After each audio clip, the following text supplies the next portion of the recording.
मुझे याद है 2018 में जब मेरे एक फ्रेंड ने मनी हाइस्ट रिकमेंड किया था, तब मैंने ये बोलकर मना कर दिया था कि भाई मैं ऑलरेडी गेम ऑफ थ्रोन के हैंगओवर से बाहर नहीं आ पाया हूँ और मुझे नहीं लगता कि मैं एंशिएंट एज टाइप की स्टोरी के तुरंत बाद मैं मॉडर्न एज की स्टोरी को एंजॉय कर पाऊंगा। इसलिए उस टाइम मैंने ये शो नहीं देखा था। पर लास्ट ईयर लॉकडाउन के दौरान मींस 2020 में जब किसी ने एक बार फिर से मुझे ये रिकमेंड किया तो मैंने सोचा कि चलो भाई अब बिना किसी तरीके से देख ही लेता हूँ। हालांकि जब मैंने इसे देखना शुरू किया तो इसके शुरुआत के कुछ एपिसोड मुझे बहुत ही बोझिल और उबाऊ लगे, बट मुझे गेम ऑफ थ्रोन का भी एक्सपीरियंस था जिसके भी शुरुआती एपिसोड्स बहुत स्लो थे, पर बाद में जब ये ग्रिप बनाना शुरू करता है फिर उसके बाद तो उससे निकलना जैसे नामुमकिन सा लगता है। ठीक वैसे ही कुछ मुझे मनी हाइस्ट के साथ लगा, जब एक दो एपिसोड्स के बाद एक्चुअल में इंटरेस्ट आने लगा। और जैसे कि हमेशा ही होता है, पहले कुछ एपिसोड्स एक या दो दिन में देखो और उसके बाद सारे एपिसोड्स और सीजन एक ही रात में फिनिश कर डालो, और इसके साथ भी कुछ वैसा ही हुआ। वैसे सीजन 1 या फिर कहें फर्स्ट रॉबरी तो मुझे एक्चुअल में बहुत इंटरेस्टिंग लगा। इस रॉबरी के मास्टरमाइंड मींस प्रोफेसर के मूव का ऑलमोस्ट हर किसी को इंतजार रहता था। हर एपिसोड एक शानदार ट्विस्ट के साथ खत्म होता था। पर third season means second robbery लोगों को तो पहले काफी अपसेट किया। लोगों को ये डाइजेस्ट करना थोड़ा मुश्किल लग रहा था कि भाई इतनी बड़ी रॉबरी के बाद ये फिर से क्यों। हालांकि एक दो एपिसोड के बाद इसमें भी इंटरेस्ट आने लग गया था, पर भाई हाल ही में आई सीजन 5 का पहला पार्ट तो मुझे पता नहीं कुछ लोग इतना ज्यादा पॉजिटिव रिव्यू या फिर इतनी तारीफ क्यों कर रहे हैं। सच बोलो तो पहली बार मैं किसी शो को इतना स्किप कर करके देख रहा था।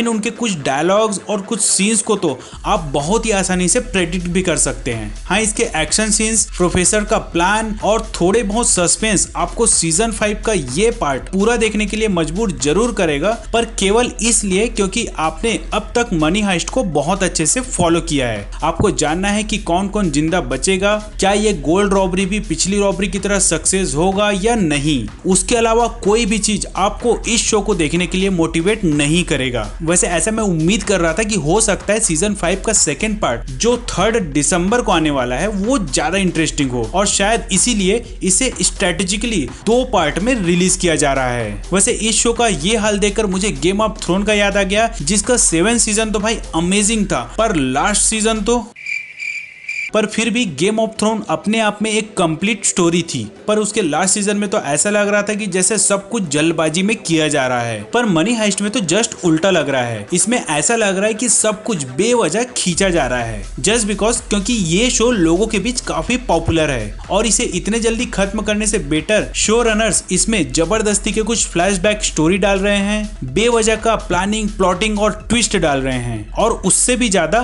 बेवजह आपस में टीम के बीच सिली सा कंफ्यूजन क्रिएट कर उन्हें लड़वाया जा रहा है। यार इन्हें हर छोटी छोटी बातों पे झगड़ता देखकर मुझे लगता है कि प्रोफेसर बस यही सोचता होगा, कैसे आदमी तूने पाल रखे हैं, साले 10-10 हजार का सूट पहनते हैं और अकल 10 पैसे की भी नहीं है। खैर वैसे मैं ये तो नहीं बोल सकता कि मैं इसे बिल्कुल भी रिकमेंड नहीं करूंगा, क्योंकि जिन्होंने इसे आधे में छोड़ा है वो तो डेफिनेटली इसे पूरा देखेगा ही, और जिन्होंने बिल्कुल भी नहीं देखा है वो इसको सीजन 1 से देखना शुरू करेगा, और जिसको देखते ही आप मानो बंद से जाओगे और उसे फिर ये सीजन भी देखना ही होगा। वैसे इवन नेटफ्लिक्स को भी शायद ये बहुत ही अच्छे से पता था कि इसकी पॉपुलैरिटी को आसानी से कैच किया जा सकता है, इसीलिए इसका प्रमोशन भी बहुत ही बड़े लेवल पे किया गया। फिर चाहे वो टीजर, ट्रेलर या फिर सोशल मीडिया में पोस्ट हो या फिर एक डेडिकेटेड इंडियन सॉन्ग वाला एड हो, प्रचार प्रसार के मामले में नेटफ्लिक्स ने कोई कमी नहीं छोड़ी। इवन टाइगर श्रॉफ ने भी इसके नाम पे पेप्सी का एड कर डाला।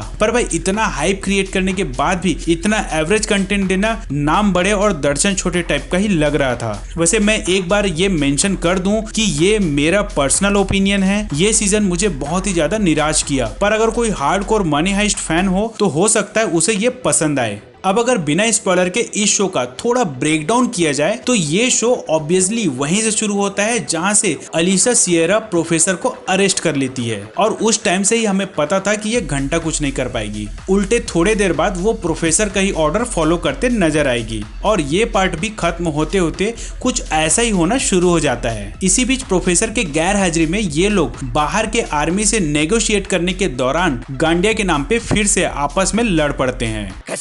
तेरे बातें करा लौटा, ये अश्लील है ये लोंडा। अरे गांडिया, एक आर्मी मैन का नाम होता है ब्रो, जो कि रॉबर्स के कब्जे में रहता है और यहीं से जोरदार एक्शन शुरू हो जाता है। वैसे इस बार मुझे बाकी सबसे ज्यादा सागास्ता और उसकी सुपरियरिटी टीम काफी इंटरेस्टिंग लगी।